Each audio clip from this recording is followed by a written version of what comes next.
could be us. So back to what I was saying. Could be us.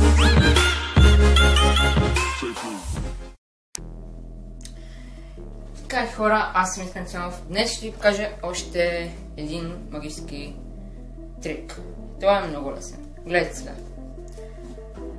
Ето, сега ще избера на карта случайно. Да видим тази, ще избера тази. Тази е петица. Не съм наизустила цялото с теб, това си мислите. Просто тази карта беше ето тук. И докато вие гледате, че правя това, аз всъщност направих това.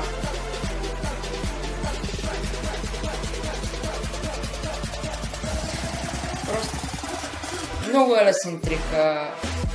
Бебе може, добре да не точно бебе може да го направи, но